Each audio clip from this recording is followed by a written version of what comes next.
Praise the Lord. இன்றைய நாளுக்குரிய வேத வசனம் உபாகமம் 28வது அதிகாரம் 7வது வசனம். உனக்கு விரோதமாய் எழும்பும் உன் சத்துருக்களை கர்த்தர் உனக்கு முன்பாக முறியடிக்கும்படி ஒப்பு கொடுப்பார். ஒரு வழியாய் உனக்கு எதிராக புறப்பட்டு வருவார்கள், 7 வழியாய் உனக்கு முன்பாக ஓடி போவார்கள். அன்புக்குரியவர்களே, இந்த அருமையான காலை வேளையிலும் அருமைநாதர் இயேசு கிறிஸ்துவின் இனிய நாமத்தில் உங்களை வாழ்த்துகிறேன். பாருங்கள், எவ்வளவு ஒரு அருமையான வசனத்தை கர்த்தர் நமக்கு தந்திருக்கிறார். இன்றைக்கும் நமக்கு விரோதமாய் எழும்பி வருகிற எல்லா விதமான சத்துருக்களை முறியடிக்க கர்த்தர் வல்லமுள்ள தேவனாய் இருக்கிறார். பாருங்கள், உனக்கு விரோதமாய் எழும்புகிற எந்த ஆயுதமும் வாய்க்காதே போகும் என்று கர்த்தருடைய வேதம் சொல்லுகிறது.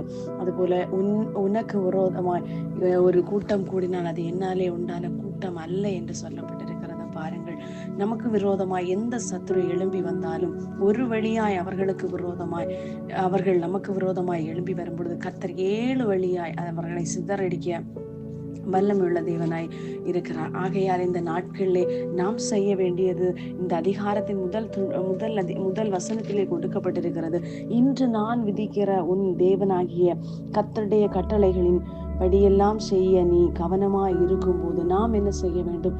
அவருடைய கட்டளைகளையும் கற்பனைகளையும் நாம் கடைபிடிக்கும் போது எந்த சத்துருவும் நம்மை மேற்கொள்ள முடியாதபடி கர்த்தர் நமக்கு யுத்தம் பண்ண அவர் வல்லமை உள்ள தேவனாயிரு.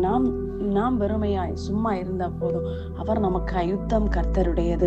நாம் இன்று கர்த்தருடைய செய்கைகளை மாத்திரம் பார்த்து அவரை துதித்து கொண்டிருக்க வேண்டும். துதியும் கீதமும் நம்முடைய வாயிலிருந்து புறப்படும் போது கர்த்தர் அந்த இடத்திலே, பாருங்கள், துதியினால் தான் எரிகோ கோட்டை விழுந்தது. அதுபோல ஆர்ப்பரித்து பாடின போது அந்த எரிகோ கோட்டை விழ வைக்கிற வல்லமை உள்ளது துதியின் சப்தம்.